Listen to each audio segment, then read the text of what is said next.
Good morning from Panhandle Outdoors, America's only daily outdoor TV show. Your source for fishing, hunting, and information for folks who enjoy the great outdoors. Now sit back, relax. It's Panhandle Outdoors. Good morning, folks. Welcome to Panhandle Outdoors on Winston Chester. I'm glad you're here this Friday morning, wrapping up a really good week we've had here on our show. We appreciate the viewership. Had some great guests and some more great guests coming on today and next week. Got a good schedule coming up. Let's take a look at our weather, brought to us by Gulf Coast Air Conditioning. Drew Pollard and his hard-working crew taking care of our everyday comfort needs. High today 80, low 69. Water temperature at the end of the pier is hanging in there around 78 degrees. It's been a steady 78 now for about a week and a half, 2 weeks. So it's gotten up to 80, 81. That's when those tarpon came in. So it's been interesting to follow that. Take a look at our river readings brought to us by Panama City Coca-Cola. The Apalachicola Bluntstown reading right around 7 foot this morning, and the Choctaw at Carabelle is at 4 foot and rising with the rain we've had. So it's going to be a sort of rising water on the Choctawhatchee River if you're over that way doing some fishing. Our tide chart brought to us by Kent Forest Lawn. Good strong tide today. The actual high tide is this morning about 8:20, and they're going to start dropping out until about 7:30 tonight. A falling tide. The wind's going to be coming out of northeast at about 11. It's going to push the water on out, so it's going to be a pretty rapid falling tide. Let's go and do our fishing game time today, with it being Friday. They're brought to us by one of our favorite tackle stores, Blue Water Outriggers, down in Port St. Joe. We're looking at our time from 10:19 to 12:19, right here in the middle of the day, and then tonight 10:45 to 12:45. Okay, let's take a break. We'll be right back with our special guest. Okay, welcome back, and welcome our guest this morning, Toby Bearden. Welcome to the show. Thank you, sir. Happy to be here. We're just glad to have him. We're going to give a background on this. It's my cousin, Toby.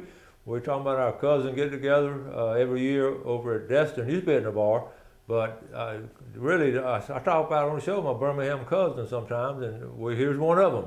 So welcome to the show. Thank you, sir. We're a bunch of us over there this week, spending the whole week in Destin and having a grand time. We're having a lot of fun over there. But this is one we picked to come out and talk about fishing, because he likes to fish. So I'm glad to have him come over. Tell a little bit about yourself. You from Birmingham? Yes, sir. My name's Toby Bearden. I'm out of Birmingham, Alabama. I grew up there all my life.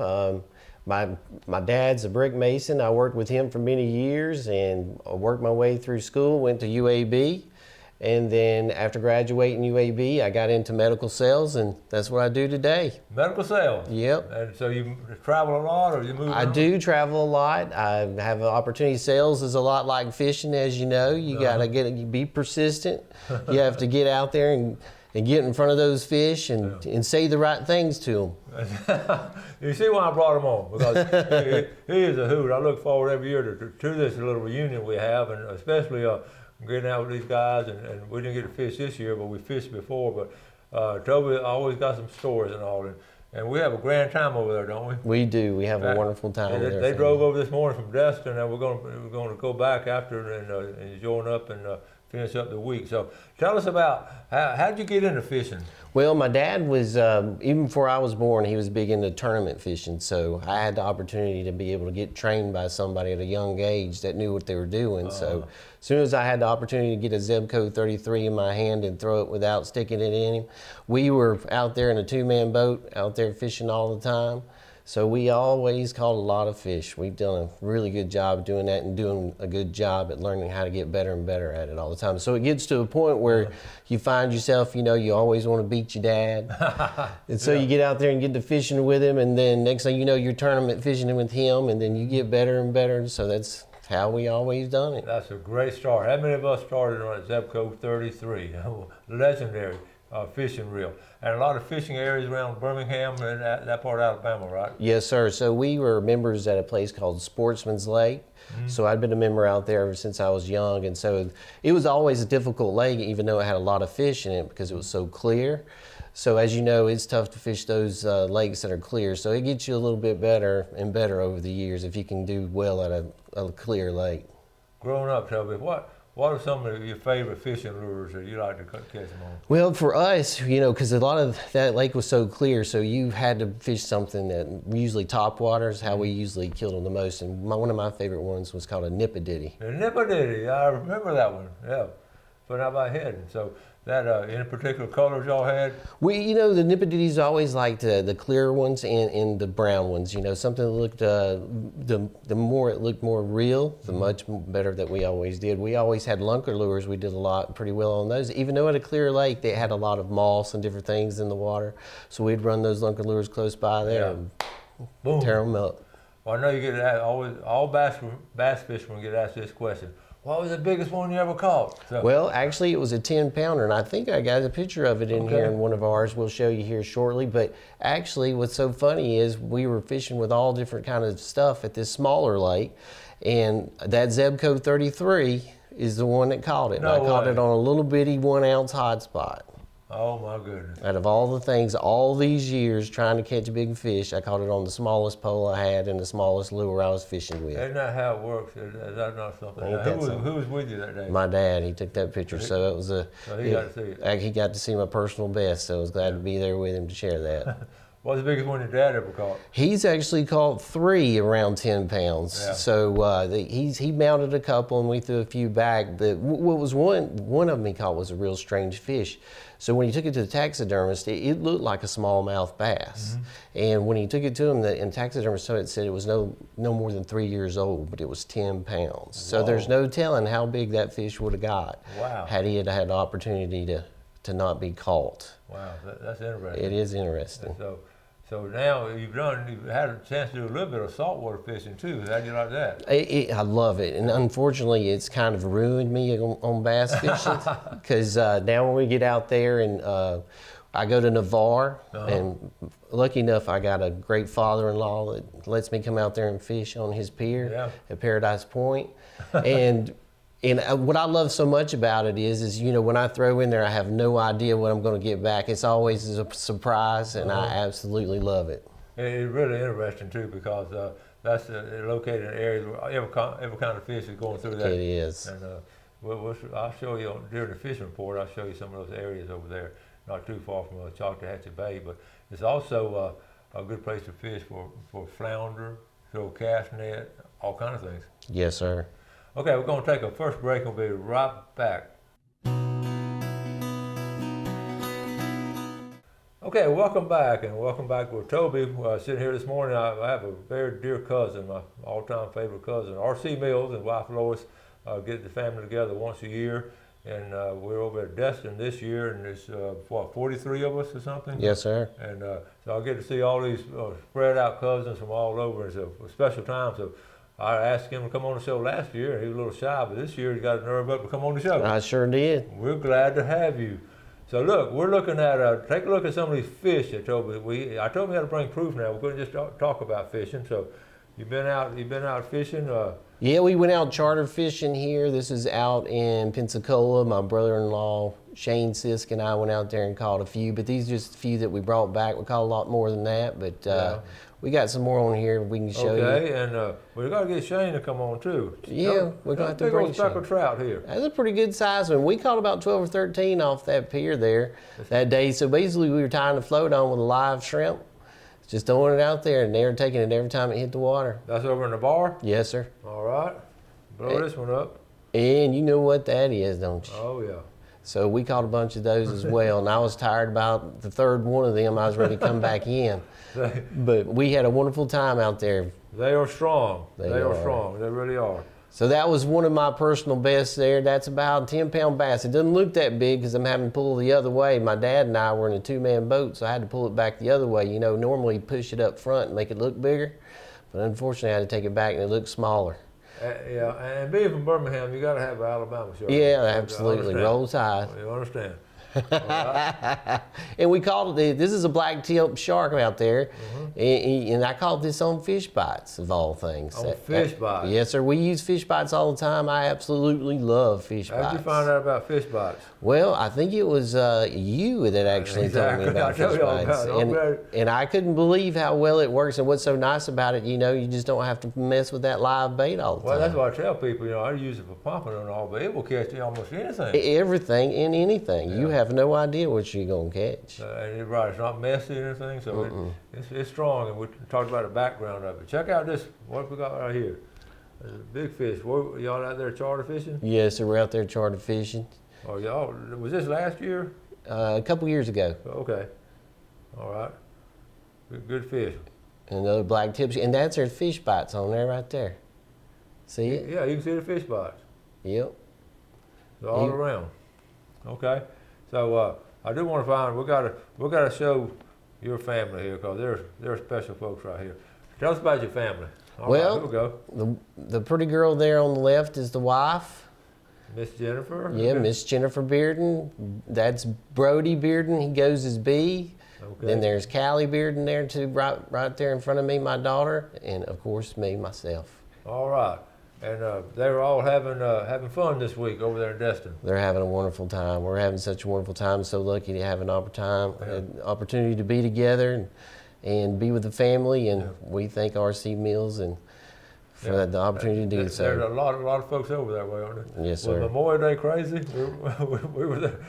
We were there all week and all. Just a lot of folks. It is a lot of folks out there on the beach, just making it hard to fish. We'll get out there to fish early in the morning. It's the only time you got a chance. I was looking. I'm glad you brought that up, because we're right next on the other side, on the west of us, is Henderson Beach State Park. We got to figure out how to get there, legally get there, not just run out there, but and fish off that surf area. That's a good place, and we're within a half a mile of there. Well, we need to try that. We will, and I've got a state park pass, and that's hard to find a place to fish over there because there's so many people.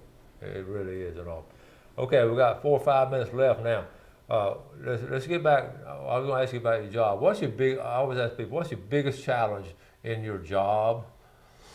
Well, it's always a big challenge in a sales job is really hitting the quota they actually give us, right? Quota, okay. Yeah, we got a quota we got to hit. So, every year they bump that quota up, but that's always the biggest challenge. But I work for a wonderful company called Phillips Healthcare. I sell types of equipment that goes on all throughout the facility. It goes in every part of the hospital, get your blood pressure taken, and we take vital signs, fetal monitors. But, it's just like fishing. You just got to get it in front of the right person. Yeah. You got to take persistence, and you got to have a lot of passion when you talk about your products and be excited. And then, as you know, with fishing, you just got to wiggle at that thing just right. That's a great analogy. So that's where the outdoors has paid off for you. Absolutely. It actually has, taken me at a young age, giving me an opportunity to fish, and realize that every time you go out there, you're not always going to win and not always going to catch something. But it gives you the opportunity to be able to go out there knowing that you may not catch something, but you work hard at it, do what you're supposed to each and every time, and you'll sometimes get lucky and catch that big one. And sometimes I close that big deal and hit that quota all at one time. There you go. What a great analogy. It is so true in all line of work, because every day is not going to be a bed of roses, and every fishing trip you're not going to catch a big one. So absolutely, that is so true there. If you had a chance to go fishing this weekend, where would you like to go? If I could go anywhere, I'd like to go to Navarre. I'll tell y'all, remember we talked about that Navarre Pier, and that's where I caught my very first pompano many years ago, back in the 60s, and I just fell in love with it then, and that's a special place. But the traffic's getting a little heavy there too on weekends. Yes, sir. But Navarre, you got the Gulf, you got the big canal back there behind the island, so it is a good place to fish. And that's one thing I haven't caught yet is my first pompano. Tell us, you haven't caught it yet? No, sir, I haven't caught it yet. All right, next year when we'll come down, I'm gonna bring all my pompano stuff over. The thing about it, I can't take my truck over there. Parking is at a premium. Right. Right. So the house we're staying in has an occupancy of 33. So you can imagine vehicles in the driveway, and they'll give you a ticket if you park on the sidewalk. They will. We know that. Yep, we know that for a fact. We've experienced that already. They have authority figure go around in a golf cart, writing $100 tickets if you're in the right. Yep. Yes, sir. It's a true story. So anyway, with that being said, I'm having trouble. I put all the fishing stuff in the truck, but we drive over there in Gail's car, and I can't get my rod and reels in it. So we got to figure that out next year. We're going to target some pompano. All right. Next year, right there at Henderson Beach. I got to figure it out with fish bites. With fish bites. And, we'll make a show of it. We'll get Shane to go with us. For sure. We might get out. Anything out of want to go? I don't know. We might not get Alan out of the house. You don't want to get up that early? And we're eating pretty good over there too, right? Yes, sir. We're eating very good. Very delicious food over there, and we're having a wonderful time. We rotate the cooking. We have some ladies in charge of cooking that know what they're doing. Right. And they tell us what to do, and we just do it. We do it. But what a joy it is to have you come on and all. So before we leave, though, we got the fishing forecast coming up, but we got to do a drawing. And what we do, Tarpon Rock Seafood is one of our sponsors. Every Friday, they'll give away a $20 gift certificate to one winner, and the second winner gets a big red snapper. Your name's not in here, so don't call out. Are you sure? It's not in here. So the first winner is Sonia Burke from Vernon. All right, Sonia. Congratulations. Good big winner here. We're going to put you in a winning box, and then the big red snapper is going to be Carl Kaczynski. Carl Kaczynski here locally. Carl, good job. A big red snapper. Congratulations. And snapper season just opened, so there are going to be some big red snapper caught. I know the weather was sort of iffy, but we'll talk about that in the fishing forecast. Well, Toby, glad you came over. Jennifer's back here behind you. She is. We're trying to talk her into coming on, but she don't want to come on. I know. I'm the one that should be behind the camera. I know. She's so pretty, she needs to be over here. But, I know. But it's a pleasure to be on your show, and thank you so much for the honor. Well, we're just glad to have you, and we're going to get back over there. And I tell you what, this afternoon, seriously, let's ride over to Henderson Beach State Park. Let's do that and scout it out. Let's do it. I've got a State Park pass. All right, buddy. Have a safe drive back. Thank you, sir. I'll see you in a couple hours. All right. All right, folks. We're going to be right back with our famous Fishing Friday fishing forecast. All right. Okay, welcome back, and welcome to the famous Friday fishing forecast. It's going to be a good weekend to be out on the water. Let's get started real fast. I'm going to show you where we're staying over here in Destin, right here. This is a Bass Pro Shop. Let me see. Here's a Bass Pro Shop right here, and then you go down the road, and we're staying in this cluster of homes, which is right next to the beach, okay? And let's see, it's right around in one of these, and in fact, right there in the center, that's where they're staying, and we're in the house behind them. But look how close, folks, okay? Look how close we are right here to Henderson Beach State Park. And we're going to, remember I talk about giving you areas to surf fish, and I'm always talking about Henderson Beach State Park. And all through here, you can walk down this way and set up surf fishing. So Toby and I next year are going to do some serious surf fishing, even if I got to bring my truck and park it somewhere else. So anyway, let's get to our report. I wrote down Choctawhatchee Bay. What's going on in Choctawhatchee Bay? They've caught some nice bull reds around the Destin Bridge. And it's been good fishing over there around Shalimar. In fact, we got a report from Shalimar Bridge, which I don't talk about much, but they've caught a person caught 2 pompano there at Shalimar Bridge this past week, 3 days ago. And the 331 Bridge in Choctawhatchee Bay, I talk about it a lot, but 331 Bridge has been doing real well over here. Okay, 331 Bridge, some live bait. They're seeing a lot of live pinfish. Hogtown Bayou is going to be good this weekend. Catching the fish in Choctawhatchee Bay should be real easy to do this weekend, okay? So let's move on down to Intercoastal. We're coming into West Bay. Before we get into West Bay, let me quickly hit on freshwater. We're talking about the full moon. The full moon now going to be Sunday night. Well, the full moon of May and June, that's the most important full moon of the year, according to my dad. Of the whole 12 months of the year is that full moon at this time of the year, because of the brim fishing, and they're on bed 3 days before and 3 days after. I say this so many times, but it's a great time to go brim fishing this weekend. In fact, it is one of the peak times of the whole year. So the brim are bedding. Fly rod fishing down there. You've seen Carl Andrews send me some videos with the mayfly hatch. And the mayfly hatch is still going on, but we're not getting we're not getting a chance to go because we're doing all these other things. But Carl Andrews, I know Fred Denicky, and these guys have been tearing it up on the river. And they try to keep it low key and all, but you got to find some willow trees or mayfly hatching. That has been excellent this week. Also, people ask me some colors. I'm gonna reply to your email after the show. What color fly to use? The biggest thing is the term match the hatch. Whatever's hatching, then you try to find your fly that's similar to what's on the water. On mayfly, it's more of a beige or a tan color. I personally like you go ahead and catch some Spanish fly fishing out there, and that Spanish mackerel will hit anything bright and sort of with a tail on it. But we'll talk more about fly fishing and try to zero it down. Let me finish the report. Let's jump down to Carabel real quick. We've got a big sea quarters tournament coming up in 2 weeks from tomorrow, and I'm going to have Tina come on the show Monday and Christy and talk about the big sea quarter tournament. What a special tournament that is. So we're looking forward to that. So the Carabel, the Dog Island on the Memorial Day, some folks fishing behind Dog Island and the Dog Island area. And let me jump down here to it real quick because they were catching some trout right back here behind Dog Island. They were catching some trout and some big redfish too. This is such a special place down here. The last of the fishing villages in Florida is Carabel, Florida. So anyway, that bite's been really good down there on Memorial Day. On St. Andrew Bay, the trout's been good in West Bay and over there in the East Bay. The trout bite has been good. I've got some good reports from there.